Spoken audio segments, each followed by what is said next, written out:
We usually think of life as this one single thing. You're born, you live, you die. The end. But what if that's not the whole story? What if it's just one chapter in a much, much bigger book? Today, we're going to dive into a concept from some Islamic teachings that lays out this epic journey for the soul, a journey that actually starts long before we're born and continues long, long after we die. So here's our roadmap for this whole thing. We're going to start with the big picture, this grand journey. Then we'll walk through each and every stage, a life that happened before this one, our time here in this world, then the mysterious realm that comes next, a massive day of reckoning, and of course, the final eternal chapter. This quote really just gets right to the heart of it all. The central idea here is that death isn't a period at the end of a sentence. It's more like a comma. It's a transfer, a transition from one state of being to the next. Okay, so let's completely reframe how we think about this. These teachings are suggesting that the life you're living right now, it isn't some standalone event. Nope, it's just one part of a huge eternal existence. In fact, according to these sources, every single soul gets to experience six distinct lives. Or you could say exist in 6 different worlds. And to get from one of these worlds to the next, the soul has to make 5 major transfers.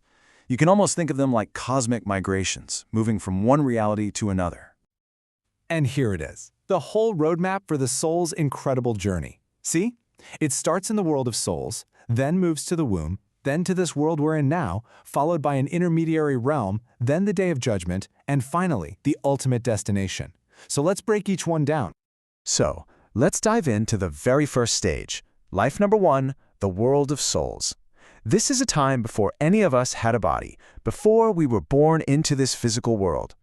Now, in this first realm, we weren't alone. The teachings say that all human souls were created at the exact same time, and we all existed together as pure spirits for an unknown vast amount of time. We knew each other. It's even suggested that if you've ever met a complete stranger and felt this instant, unexplainable connection, it might just be your souls recognizing each other from way back then. Now, this premortal life had one absolutely pivotal moment, a covenant. The story goes that the Creator gathered all the souls together and asked just one question: "Am I not your provider?" And in perfect unison, every single soul replied, "Of course, we are witness to this." This moment, this collective yes, established this deep primordial bond that we apparently carry with us forever. Okay, so from that spiritual realm, the soul begins its first couple of transfers into the physical one, kicking off life number 2. So the journey into a physical body begins with that first transfer. At 4 months of gestation, a soul is chosen and placed into the fetus, and that's the start of the soul's second life, the world of the womb.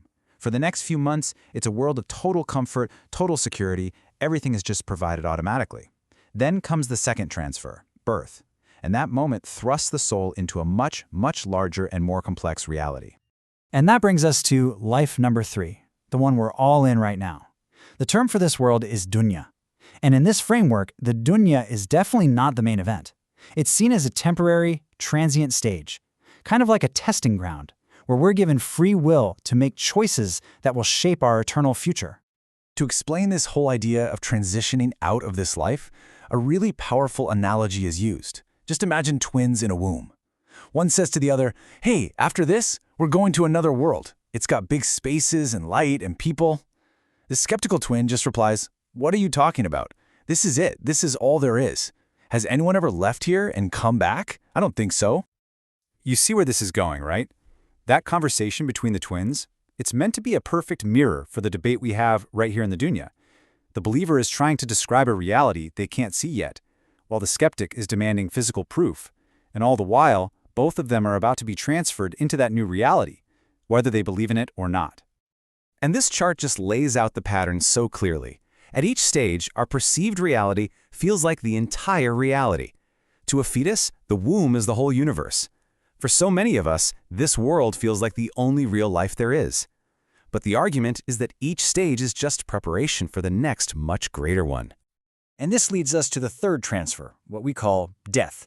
But again, it's not an end. It's the doorway to the soul's fourth life, this intermediary state known as barzakh. So what is this fourth life, barzakh? Well, the word itself actually means barrier. It's a realm where the soul hangs out after death but before the final judgment. Think of it as a waiting period. But the experience there can be very, very different depending on who you are. According to these teachings, your experience in Barzakh depends entirely on the kind of life you led. Righteous souls are said to go to a place of peace and comfort called Iliyin, and there they're actually reunited with loved ones who passed on before them. Wicked souls, on the other hand, are sent to a place of distress called Sijin, where they remain totally isolated. The soul remains in Barzakh until the fourth transfer. And this isn't an individual event, it's universal. The blowing of a great horn signals the end of Barzakh and the beginning of life number 5, the Day of Judgment. The scale of this day is just immense. All souls are returned to their bodies, all of creation is gathered together. And on this day, all those worldly connections we hold so dear, they're severed. A mother won't recognize her child. A brother won't know his brother. Each soul stands completely alone, consumed with its own fate, during a single day that is said to last 50,000 years. And this is a truly mind-bending shift in perspective. When you're standing in the reality of a 50,000-year day, with an eternity stretching out after it. These teachings say that a full 60 or 70 years of life in the dunya will feel impossibly short, like it was just a morning, or maybe part of an afternoon. After that judgment is complete, the 5th and final transfer happens. And this one leads the soul into its 6th and final life, an eternal one, and its ultimate permanent home. And this framework describes this incredible scene where the people who have reached paradise are all talking to each other. And there's this moment of just breathtaking realization where they turn to one another and say, Do you realize this? It's over. There's no more death. We will never die again. And the feeling is that this permanence, this final arrival, that is the greatest success anyone could ever achieve. So, if the life we're living right now isn't the whole book, but it's just chapter 3 out of 6, a temporary test sandwiched between 2 different eternities, what does that make the stakes of the story we're writing for ourselves today? Definitely something to think about.